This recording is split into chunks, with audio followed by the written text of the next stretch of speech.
I think I'm just going to do this from now on. Someone wrote me a cue, and if you have a cue, please write it, and if other people feel your pain, upvote it, and I'll probably answer it from now on. It's just easier for me. But she was writing about the fact that she wants to start like most people, a side hustle. No, she wants to start like a small business. Something about coloured paper. Good luck with that. But she was saying that she wants to start it up, but she's scared of doing it because, what if it fails and she invests all this money in it and then she'll be back to square one. Which my response is, probably will fail. Good night. That was it. Colored paper's pretty shitty. Look, not just because it's about colored paper, but the simple fact is that 80% of new businesses that start up fail. I think that a lot of the reason for that is that a lot of people just get really excited about starting up the business, and then when they just go through the grind of it, they can't mentally handle it, and so they just subconsciously sabotage themselves. I think that is a huge component of it. Another huge component is people just do not respond to what the market wants, and so they get left behind in the dirt. And then the other final thing is that of that massive 80% thing is that just environmentally and circumstance, things just didn't luckily where is my mouth today? It didn't happen.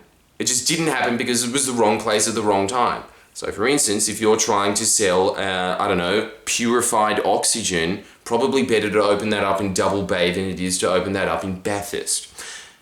Maybe it does work in Bathurst. You can imagine a bunch of farmers going, oh, it's tough in the drought. Oh, I feel fresh as daisy now. Maybe they are into it, I don't know. I do know for a fact they're not. If you did that, you would go to sleep, you would wake up the next day, and in huge graffiti tag across your window would just be the word poof. I don't know, look, do what you want, but I think that's the smallest aspect of it. I think a lot of it is that you just didn't roll with the punches and adapt your content and adapt your business as a result of rolling with the punches. That's the thing of it. It's just as soon as you start adapting. Just it's a never-ending process of trial and error. A classic example. So me, but it is just about me. Obviously, I've just gone on to a different endeavor on YouTube, which is to just pump out a bunch of bullshit content. Because that's the only way that the algorithm responds. It's like a leaky bath. You just have to keep filling it up with videos. And how do you do that? You have to do really shallow content and lots of it. Now, does that mean that I've stopped the actual in-depth stuff where I research something for 2 weeks straight? No, I still do that, but as a result of there being new content on there, instantly, as soon as you do it, subscriber base jumps to the highest it's ever been in the entire experience of Friendly Geordies because I'm doing what the algorithm wants, but you're also pissing off a bunch of hardcore fans. Hardcore fans. People that are always just sitting there be like, I liked your content and then there was one piece of content I didn't like, so I'm unsubscribing, fuck you, you're the worst person I've ever met in my life. Thanks for the last 5 years of free content. But that content is still there and I like doing it. I think it's a public service. It is a public service to go through a bunch of boring parliamentary budget papers that nobody wants to read and actually talk about what is happening in this country. Someone has to do it. And I think we all know that the person for that job is Waleed Ali. I reckon he's going to change his name this year to probably just legally steal MC Hammer's. MC because I rock it, Hammer because I nail it. I am committed to the public service. But the thing is, after a while, you get to a point where what you're doing is diminishing returns because you are releasing one piece of content about a very specific piece of the world, a very esoteric piece. Like, nobody wants to know about politics. No one wants to know about Australian politics. So you're fighting an uphill battle. The way that I used to do it was to also release a piece of content that was like, you can relate as an Aussie, can't you? Music festivals. But then Facebook changed its algorithm. So growth had just stagnated for all of 2018. You can see the bind I'm in. What's your player gonna do, yo? He gonna play the game. So your only avenue now is YouTube, and you have to do what YouTube wants. And the reason that I want to do this in the long term is because at this point, I think I'm good. Frankly, what I'd like to do is just grow this channel my entire life. That would be great. Like, honestly, focusing on politics, I feel like is something that is nourishing for my soul, but this is nourishing for my soul and, like, happy. La, la, la, la, la. But you got to focus on the negative in life as well, because otherwise it just doesn't get better, does it? Who will clean up this mess? But, you know, like, this channel gives me profound joy. So I would like to just focus on this. But, you know, to move the Richter scale and to reach more people so that you're actually competing with mainstream media outlets in real time. The only way to do that is to pump out more content. That's it. That's what YouTube wants. That's what you've got to give YouTube. In doing that, like, a lot of people do like the new style, but there is also a lot of people that are writing extremely nasty comments. Don't think I don't read them. I do. Too obsessively.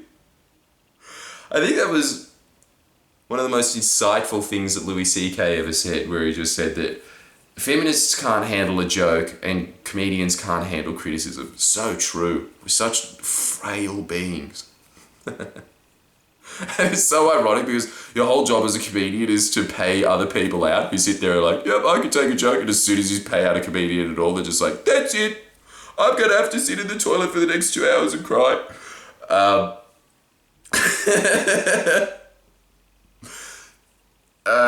Look, what's going on with you when you're doing a new endeavor? Obviously, because it's new. First of all, it's not going to be good. You're not going to figure out the bugs of it. You're just going to have to push through it. Sorry, I don't think there's any alternative to it. Very rarely, and if you do, that is pure luck. When you execute on something and it receives overwhelming positive response, try executing it a couple more times. You'll fumble. That was a fluke. I can guarantee you, because you haven't figured it out yet. You're still gaining your ground. But what would be really good is if you just fluked it, you fail a couple of times after that, and then you figure out why that fluke worked. That's a good thing.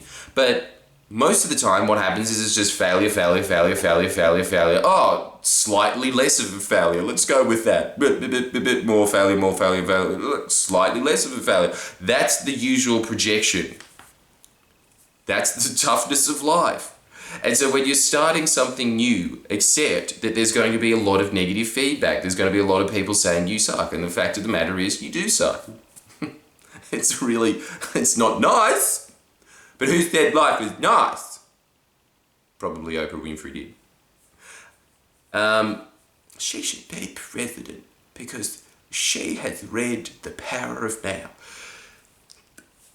I highly recommend you read that book. No, not none of that one. A New Earth. It's a better version of The Power of Now. It's by the same author. I think that's what most people are scared of. Pretty much what they're scared of when they try something new. They're not actually scared of failing. They're not scared of the business going kaput. What they're actually scared of is that people will judge them. And it makes a lot of sense. Because the caveman brain, there is nothing worse than social rejection. Because social rejection means instant death. So it makes a lot of sense that your brain would do anything it possibly could to avoid getting socially rejected. So it doesn't want to start new things. And so as a result of that, there's very few people that even try. And out of those people that try, when they start receiving the negative feedback, they usually curl into a ball, and that's the end of that. And then they revert back to what is comfortable. That's what needs to get changed. What a sentence. That really deserved to be slowed down. That's like in mixtape rap when you hear them say like a line that they think is amazing, but it's really shit, and they stop the beat. You know, when they just be like, I was a snotty nose with no papers. Now I'm sitting on a house with, and they stop the beat, 22 acres. Oh, it starts again. Didn't deserve that. But in order to move up in life, you have to be uncomfortable pretty much all the time. You just have to. And as soon as you get uncomfortable with being uncomfortable, Being comfortable is what makes you feel uncomfortable. That's the instinct of a killer. That's the kind of person that really excels in life. When you are feeling comfortable, so say with me for instance, with that YouTube channel, all of 2018, feeling stagnant. I felt kind of bad about that as well. I mean, it's good. It's the lifestyle that I dreamed about 5 or 6 years ago, where I can tour the country and do stand-up. That's great. But just seeing the fact that like you put out a video and this is like, yo, 60 more subscribers. You've hit a plateau. And you're not reaching enough people. And is the Labor government elected in every state and across the nation? No. So there's work to be done. There is work to be done. You have to figure out a way to reach other people. And that means that you have to change strategy. And when you change strategy, you're not going to be good at that strategy. And so you're going to fail a lot. And so that's the problem, is that when you start failing, you feel uncomfortable, people revert back to what is comfortable. That is what the normal person does. So when you're starting something new, ask yourself, are you scared of that venture failing, or are you scared of the social rejection? I can guarantee you 90% of the time you are scared of the social rejection. Because what happens is if you fail and no one sees it, for instance, if you trip over right now, you wouldn't care. You just get up and you're like, oh, my leg hurts. But what happens if you trip over in public? You will get up and then you will start walking away in a quick power walk while pretending that nothing happened, making the situation even more hilarious for the people that are watching. Obviously, everyone's just going to ignore it because that's how public crowds work. It's probably going to be a couple of lads being like, oh, what a fucking grog. But that's what happens, right? It's the same action. It's just that when people see it, you're scared. That's all that's happened. It's just, and really ask yourself, who are you really scared of? Because it really, it's probably only 15 people. It's probably an aunt that's always nagging you at Christmas gatherings about that you're not doing anything with your life. It's probably a few friends from high school. That's pretty much it. 15 people. 15 people that you don't actually probably like that much anyway, but you care about their opinion. You got to stop caring about other people's opinion. And I know that's ironic because obviously you can't ever not stop caring about people's opinions.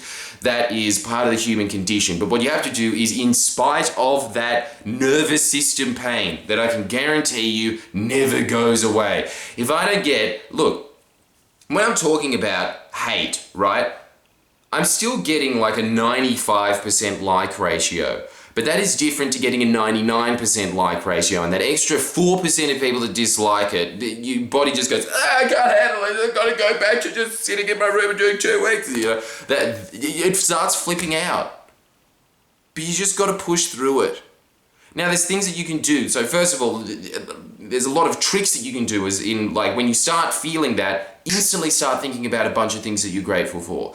And just look around the room. There is a bunch of things in there. And I purposely keep my room as minimalist as possible, but I can look at it right now. There's a lamp there. I live in a day and age where I don't have to go and buy whale fat, bring it back here, and half the time my house burns down. I can just turn that on, and then I can study for an extra 6 hours a day like that. I've got a whistle over there. That made training my dog a hell of a lot easier. I've got a pretty sick bed. It's comfy, and it's good for your back. There's a lot of things to be happy about in this room. There's nothing in here. I've got floorboards. That's better than most people in Mexico who just walk around in dirt. There is a lot of things to be happy about. So the next time that you are feeling that social rejection, stop, take a deep breath in, because they've registered in that your brain is able to change trajectory. If you just sit there and like, oh my God, people are making fun of my colored paper business. They're saying, why didn't you have saffron yellow instead of iota yellow? That, instead of thinking about that, just take a deep breath and think about 10 things that you're grateful for. And then push through the pain. And when I say that, don't ignore the feedback. Understand that the feedback is a natural part of it, but you're going to get a lot of negative feedback at the beginning of starting anything. And know that it is going to build you in the long run.